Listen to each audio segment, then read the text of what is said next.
సాయంకాల సమయములో సంధ్యాదీపారాధనలో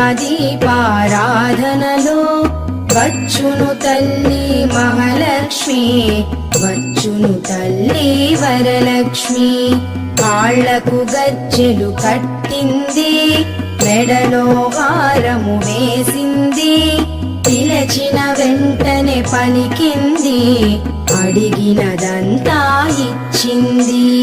సాయంకాల సమయములో సంధ్యాదీపారాధనలో